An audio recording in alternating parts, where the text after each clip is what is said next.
Now more than ever, I believe it is very important to ask a lot of questions before buying high-end sports cards or non-sports cards for that matter. I'll explain. Stick around.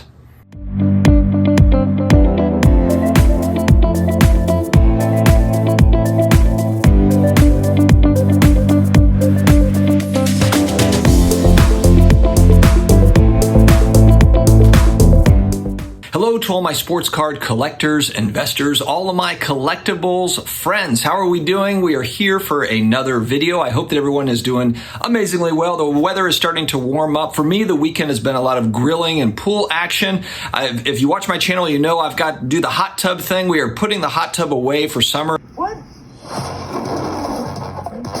Guys, come look at this. It is blazing hot. I don't even have to turn it on anymore for the water to be basically 100 degrees. It's time to put it away for the summer and just do the pool thing.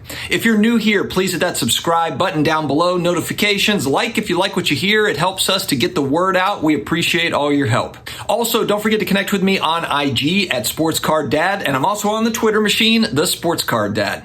All right, guys, a word that you might have heard of in the collectibles world, especially in the high-end collectibles world, whether we're talking about sports cards or comic books or coins, whatever it might be, you probably heard the word provenance. And provenance essentially defined as, let's go ahead and just read it here, the definition, the place of origin or earliest known existence of something. Provenance. It's a word that's thrown around quite a bit. We hear it, podcasts, YouTubers, everybody's talking about provenance as it pertains to the hobby. For me personally, I don't think that there is enough provenance talked about or tracked among big time, high-end, expensive cards. Part of the problem here too is we now have a lot of high-end expensive cards, a variety of them, whether we're talking about the four major sports, we're going non-sports, we've got all sorts of high-end cards.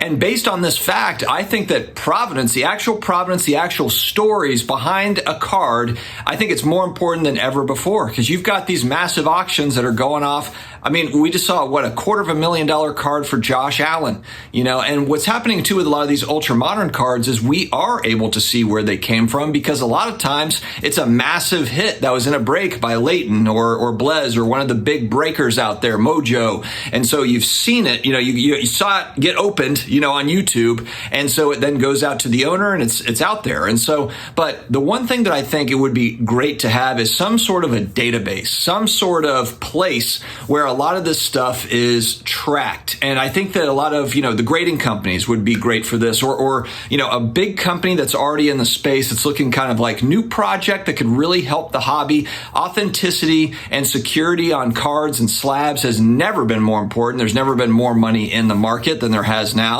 I know money has gone out of the market over the last 12 months, but it's still way, way more multiple than where we were 3 years, 4 years, 5 years ago, 10 years ago, as far as the amount of interest and money that has come in.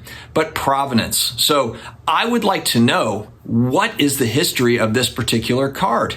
And we talk about on the channel, there's a lot of great things going on in the hobby, a lot of exciting things. And I like to report on that stuff, absolutely. But we also report on the not so great stuff in the hobby because for new people coming in or for people that have been in for a little while, they might not have any idea this stuff exists and has existed over time, whether we're talking about fake cards, trimmed cards, fake slabs, etc. These are really, really important things. You have great resources like blowout forums, for example, where you have longtime collectors that do put up, here's something that I think is fishy. I think that it's weird. I don't like this. And that's great that we have that, but it would be nice. What happens if blowout gets shut down? What happens if someone buys the website and just deletes it or whatever? That all that information sitting on blowout just goes away.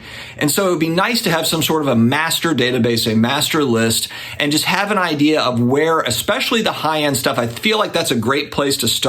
There's a lot of people in the hobby, especially industry people, that talk up a huge game, about we've got to get this more crystallized as an asset class. And me personally, I love the idea. I want this alternative investment, these alternative assets, to be more accepted in the larger financial world. But the reality is that there's cleanup to do. There's work to be done. And a lot of these industry companies, we are counting on them, or new companies. As you know on the channel, I like to highlight and showcase new startup companies coming into the hobby. I don't just heckle a new company. I like to see new companies because, let's face it, there's a lot of companies that have been around for a long time that have done some amazingly great things, but can't do all of it, or just are kind of sitting on their laurels or whatever and not taking care of certain parts of the hobby that I think are extremely important.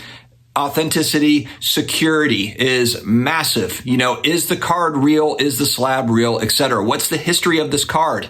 If it's going to sell for $250,000 or $50,000, we have to get some more details on its background, ownership. Have any known trimmers own this card? I know that there is definitely kind of blowout resources for this, blowoutforums.com stuff, but we need more of kind of a master list. And look, maybe this is already done. Maybe this is already out there and I just haven't seen it.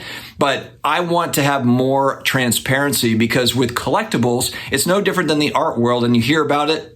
You'll hear a story where someone spent millions of dollars on a painting to find out later on it's actually a counterfeit, or it's actually not the original, or whatever. That's stuff that happens in collectibles. That's why they're considered alternative asset classes and are extremely risky compared to some of the more traditional stuff. Not to say that the traditional stuff is way better and blah, blah, blah. They're all different. It's all different. You have different risks for different things, etc.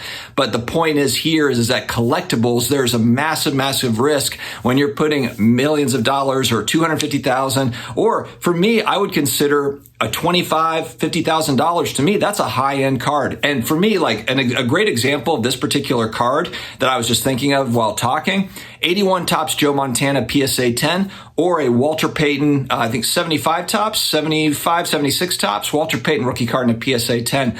That was about an $80,000 card maybe 6 months ago. I don't know where it is now, but it's probably in that $50,000 to $80,000 range, the PSA 10s for both of those cards. And I think that those are amazing cards. But I get real kind of weird when I see, and I saw one of these at the Dallas show a year ago. I saw a PSA 10 Walter Payton. It was a beautiful card.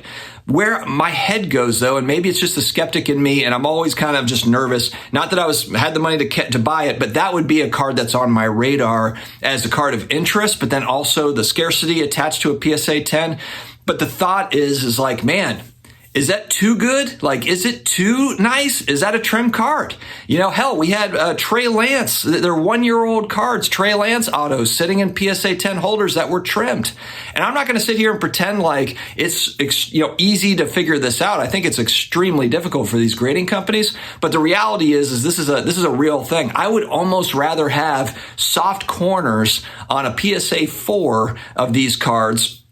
Obviously, the price point's different than a PSA 10, but I know that it hasn't been trimmed because it's soft on the corner. I know that it hasn't been altered, or at least I have a pretty decent idea that it hasn't been altered. The other piece is, trimmed cards, altered cards, fake cards. How do they move out of circulation? And let's say they're not moved out of circulation. How do we at least have a snapshot? Okay, we've got a picture of that card and it's on a universal master website that is marketed out. That's really where the marketing needs to be, is here is a website or whatever you want to have, an app to where you go to it and you can see, this is a list of cards to watch out for. This is a list of hobby cards that we have identified as questionable, or we've identified it as there's problems with it. We need to know that stuff. And I know that companies, grading companies starting to amp, they're trying to amp up high resolution photos. We had that MySlab sale just recently where it sold for $170,000. And then the transaction had to be voided by MySlabs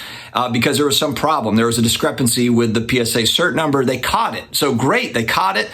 But the one thing that kind of struck me too is I saw that the person, I guess whoever was selling, it had been put up for $120,000 or $125,000 first. And I guess, I don't know, somebody told them that that's too low and to raise the price to $170,000. That to me would have been a red flag immediately. If someone is putting up a PSA 10 Jordan at $120K when the comps on the card are in the $225 to $275 range, recent comps, That to me screams like that's too good to be true. But anyway, so it got moved up to 170 and now it had to be moved off of, it had to be voided. That transaction had to be voided.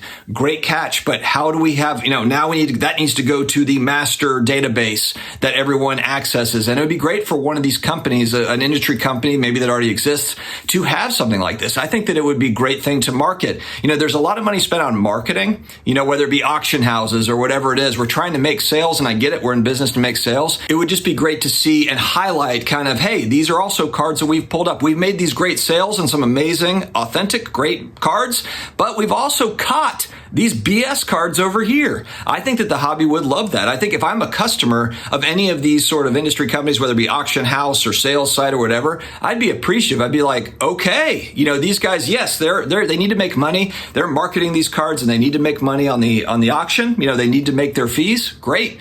But they're also looking out for everybody as well. And they're putting it into this database or putting it on the site, whatever. They're letting people know that there are issues as well. There are certain cards that have problems, and we're letting the public know about it. That's the sort of thing that I would like to see, because it's kind of like this weird, like nobody likes to talk about it, but it's there in the hobby. And look, this isn't limited to sports cards. This is just collectibles in general. This happens in the comic book side. It happens on the coin side. It happens on all these different places. They all have scammy little things. But instead of just kind of hiding behind it, it would be a great idea to kind of get it out front and center of like, hey, this is how we're tracking. We're watching for this, instead of just, $300,000 sale. Amazing. Great. That's awesome. That's a great sale. But also want to hear the story of, and we caught this card that was actually fake, and get that out into out into the public. I think that probably the industry companies are afraid that maybe that news gets out, and then it's like, we're kind of, it's negative and it's going to like send people away. I think that people would actually appreciate it. Sure, there will be some people that say like, oh my gosh, there's fake cards and fake slabs. I don't want anything to do with this. Fine. There's going to be a certain percentage of that. But how many collectors / investors know about these things and they're still buying cards? I'm one of them. I'm still buying slabs. I bought a PSA slab 2 days ago. So the transparency is critical. And so that's something that I would like to see. Let me know your thoughts here. I think the big thing is we don't want some cards that are already trimmed to kind of keep on circling around into the ecosystem with new owners, where it's like, oh, there's that guy got hit with that card. It's a known, if you're on Blowout, you're like, oh man, I've heard about that card. It'd be nice to have kind of a central place to find all of that stuff. And like I said, maybe this already exists, and please let me know if it does, because I would like to take a look at it and just kind of see, just so I'm aware of it. And so the viewership is aware of it as well. Guys, let me know your thoughts in the comments. Have an amazing rest of your day. Stay healthy. Stay awesome. I will talk to you later.